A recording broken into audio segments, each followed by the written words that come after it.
প্রথম পর্যায়ে আমাদের নামাজ হবে মুজাহাদার নামাজ। কিসের নামাজ? আওয়াজ করেন।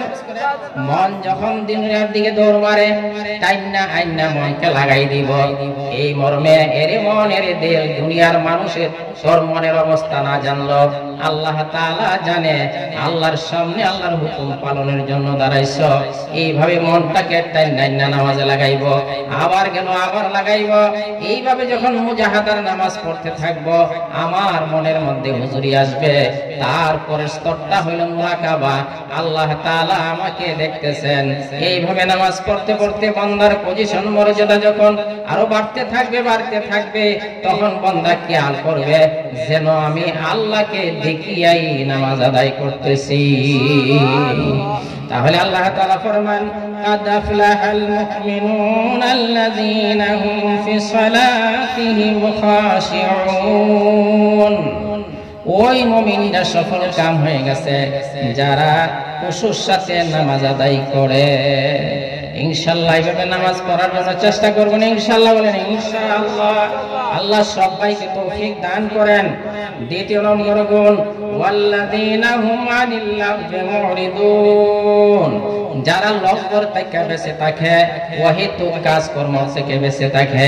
লগ্বের ব্যাখ্যার মধ্যে বলা হয়েছে, আব্দুল্লাহ ইবনে আব্বাস রাদিয়াল্লাহু তাআলা আনহু বলেন, লগ্বের অর্থ হলো শিরিক। যেই সমস্ত মানুষ শিরিক থেকে বেঁচে থাকে, ওই সমস্ত মানুষ হইল সফল কাম। কারণ শিরিক এমন একটা গুনাহ, এটা ঈমানের বিপরীত। কলবের মধ্যে যদি শিরিক আসিয়া যায়, ঈমান থাকে না, আর ঈমান যদি চলে আসে, শিরিক থাকে না। আল্লাহ তাআলা ফরমান, সফল মুমিনের গুণ হইল যেই মুমিন শিরিক থেকে বেঁচে থাকে। হাসান বসরি রাহমাতুল্লাহ আলাইহি লগ্বের ব্যাখ্যা বলেছেন, যারা সমস্ত পাপাচার থেকে বেঁচে থাকে। কে থেকে? আওয়াজ করে বলেন। সমস্ত পাপাচার থেকে, সমস্ত অঙ্গের পাপ থেকে যারা বেঁচে থাকে, তারা হইল সফল মুমিন। আমরা রঙ পন্তকের দ্বারা গুনাহ হয় কিনা? আওয়াজ করে বলো, হয় কিনা? হয় না? চোখের দ্বারা গুনাহ হয়, কানের দ্বারা গুনাহ হয়, জিহ্বার দ্বারা, জবানের দ্বারা গুনাহ হয়, হাত পায়ের দ্বারা গুনাহ হয়। আল্লাহ কো মুমিন, ওই মুমিন সফল যে সমস্ত গুনাহ থেকে, সর্ব অঙ্গরে সব গুনাহ থেকে হেফাজতে রাখে। এই মুমিন হইল সফল মুমিন। জোরে বলেন সুবহানাল্লাহ। রাজি আছেন ইনশাআল্লাহ? রাজি আছেন ইনশাআল্লাহ? তাহলে নাজাত পেয়ে যাইব। উকবা ইবনে আমির রাদিয়াল্লাহু তাআলা আনহু নবীজিরে জিজ্ঞাসা করছেন, মান নাজাত ইয়া রাসূলুল্লাহ? নবীজি গো নাজাত মিলবে কিসে? কি মিলতো রে ভাই? আওয়াজ করতে না। নাজাত মিলবে কিসে? তো আল্লাহর পয়গম্বর সাল্লাল্লাহু আলাইহি সাল্লাম তিনটা কর্মসূচি দিয়েছেন। ওই তিনটা কর্মসূচি যে ব্যক্তি বাস্তবায়ন করবে, সে নাজাত পাওয়া যাবে, জান্নাতি হইয়া যাবে। প্রথম নাম্বার হইল, আমসিক আলাইকা লিসানাকা। উকবা, তুমি তোমার জিহ্বাটারে সংযত রাখো। কারে সংযত রাখো? জিহ্বাটারে সংযত রাখো।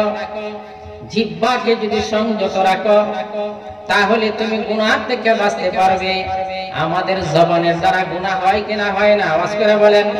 আল্লাহ বলেন, ওই মুমিন সফল যেই মুমিন লগ্বর কাছ থেকে বেঁচে থাকে, জবানের গুনাহ থেকে, চোখের গুনাহ থেকে, সর্বাঙ্গের গুনাহ থেকে যেই মুমিন বেঁচে থাকে, এই মুমিন হইল সফল। আরেক ব্যাখ্যা বলা হয়েছে, যেই কথা, যেই কাজ দুনিয়ার উপকার আসে না, আখিরাতের উপকার আসে না, এটা হইল লগ্ব। অহেতুক কথা, অহেতুক কাজ চলে কিনা? চলে না। এটা তো চলেই চলে। আমরা জবান দ্বারা অনেক সময় গুনাহ হয়ে যায় কিনা? আওয়াজ করে বলেন, গুনাহ হয়ে যায় কিনা? একটা মানুষকে সত্য কথা বলতে আমরা দ্বিধাবোধ করি না। এই কথা ঠিক না বেঠে? তুমি যদি সফল মুমিন হইতে চাও, তোমার জিহ্বাটাকে সংযত রাখো। এই জিহ্বা দিয়ে মিথ্যা কথা বলবা না, এই জিহ্বা দিয়ে মিথ্যা শপথ করবা না, এই জিহ্বা দিয়ে কাউকে গালিগালাজ করবা না, এই জিহ্বা দিয়ে এমন সত্য কথা বলবা না যে কারণে মানুষের মনের মধ্যে কষ্ট লাগিয়া যায়। তাহলে তুমি হইবা সফল মুমিন। সুবহানাল্লাহ জোরে বলেন। এই প্রসঙ্গে একটা ঘটনা শোনাই আপনাদের, শোনাইতাম না ইনশাআল্লাহ। হযরত আবু বকর সিদ্দিক রাদিয়াল্লাহু তাআলা আনহু একদিন রবিয়া আসলামের একটা সত্য কথা কয়ে লাইছে। যে সত্য কথাটা কোয়ার পরে রবিয়া ইসলামের দিলের মধ্যে কষ্ট লাগছে। আবু বকর সিদ্দিক রাদিয়াল্লাহু তাআলা আনহু কথা বলার সাথে সাথে বুঝে নিলেন, হায় রে, আমি যে রবিয়ার একটা সত্য কথা কইলাম, তার মনের মধ্যে কষ্ট লাগিয়া গেছে গা, আমার জিহ্বা ফসকা কথা বাইর হয়ে গেছে গা, এটা তো সংশোধনের দরকার। সঙ্গে সঙ্গে বলে, রবিয়া ইসলামী, আমি তো তোমার একটা সত্য কথা কইয়া লাইছি, তুমি একটা কাজ করো রে ভাই, আর একটা সত্য কথা কইয়া তুমি বদলা নিয়ে যাও। সুবহানাল্লাহ বলতো না? আর আমরা যদি দুইজনে খাইজা লাগি দেওয়ান বাজার না হইল স্টলের মধ্যে, আমি শক্তিধর মানুষ, দুর্বল মানুষটাকে এমন কথা কইতে কইতে কইতে 14 গোষ্ঠী পর্যন্ত হইয়া লাই। আওয়াজ করতো না রে, আমার আওয়াজ বুঝাই না। 14 গোষ্ঠী পর্যন্ত হইয়া লাই। দুর্বল মানুষ কথার দ্বারা মোকাবেলা করার শক্তি রাখে না, হাতের দ্বারা, পায়ের দ্বারা তো দূরের কথা, অর্থের দ্বারা, বিদ্যার দ্বারা, কলমের জোরে, আরে এগুলার বদলা নেওয়া দূরের কথা, কথা বলার আর সাহস পায় না। মানুষটা দুঃখিত হইয়া, কষ্ট পাইয়া চোখের পানি ছেড়ে ছেড়ে বাড়িতে চলে যায়। হয় কিনা? হয় না? ঘটনা শুনেন, বুঝে আসবে। আবু বকর সিদ্দিক রাদিয়াল্লাহু তাআলা মাত্র একটা সত্য কথা কইছে, অন্তরে জ্বলন সৃষ্টি হয়ে গেছে। হায় রে, আমি আল্লাহর দেওয়া জিহ্বা দিয়া কেন রে রবিয়া ইসলামের সত্য কথা কইলাম, এটার বদলা হয়ে যাওয়ার দরকার। রবিয়া ইসলামের ডাক ডাক, রবিয়া ইসলামী রে, তুমি একটা সত্য কথা কইয়া আমার থেকে বদলা নিয়ে যাও। রবিয়া ইসলামী বলেন, ও আবু বকর, আমি সত্য কথা বলে আপনার বদলা নিতে পারবো না।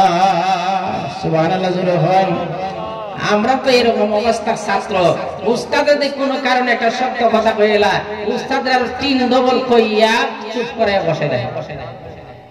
আওয়াজ করতো, আওয়াজ করতো না।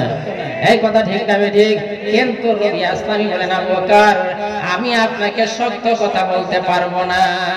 এবার আবু বকর সিদ্দিক রাদিয়াল্লাহু তাআলা আনহু কত বড় পেরেশানি উনার অন্তরে সৃষ্টি হয়ে যায়। উনি বলতেছেন, রবিয়া রে, তুই যদি সত্য কথা কইয়া বদলা না নেস, আমি কিন্তু তোর বিরুদ্ধে নবীর দরবারে নালিশ করব। সুবহানাল্লাহ। অন্যায় কার হইছে? আবু বকর সিদ্দিক রাদিয়াল্লাহু তাআলা আনহু। এখন নালিশ করলে তো রবিয়া ইসলামী নে করত। আসলাম গোত্রের মানুষের শূন্য কয় রে, রবিয়া কি আশ্চর্য কারবার, অন্যায় করলো আবু বকরে। আবু বকর বলে আবার বাদী হইব।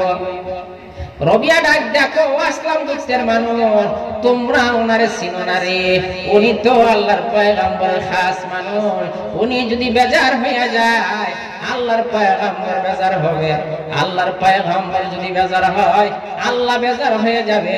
সুতরাং আমার গোত্রের মানুষে এখানে তুমি কথা বলবা না, তোমরা চুপ থাকো। আবু বকর সিদ্দিক রাদিয়াল্লাহু তাআলা আনহু রবিয়া ইসলামের হাতের মধ্যে ধরলেন, ধইরা আল্লাহর পয়গম্বরের কাছে গিয়ে বললেন, ইয়া রাসূলুল্লাহ, ইয়া হাবিবাল্লাহ, আমি রবিয়া ইসলামের একটা সত্য কথা কইয়া ইসলাম। আমি রবিয়া ইসলামের বললাম আরেকটা সত্য কথা বলিয়া যেন বদলা নিয়ে নেয়। রবিয়া ইসলামী তো সত্য কথা বলে বদলা নিতে রাজি না।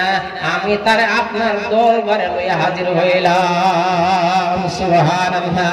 আমরা কত মানুষের কলিজার মধ্যে কথার দ্বারা আঘাত করি রে, নিজের মধ্যে একটু কোনো সূচনা লাগে না, একটু কোনো তাপ লাগে না। কিন্তু আবু বকর সিদ্দিক সামান্য একটু সত্য কথা কইছে, দিলের মধ্যে কত বড় জ্বলন, না জানি রে হাসরের ময়দানে আল্লাহ পাকের দরবারে আমাকে আসামির কাঠ গড়া দাঁড়াইতে হয়।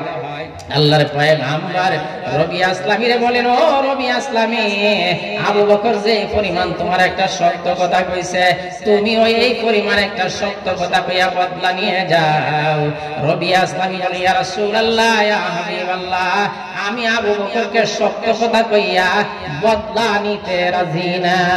আল্লাহর পয়গম্বর শিখায় দেন, ওরে রবিয়া, তাহলে তুমি এই কথাটা বলো রে যে, ইয়া আবু বকর, আমি আল্লাহর ওয়াস্তে আপনাকে মাফ করে দিলাম। সুবহান।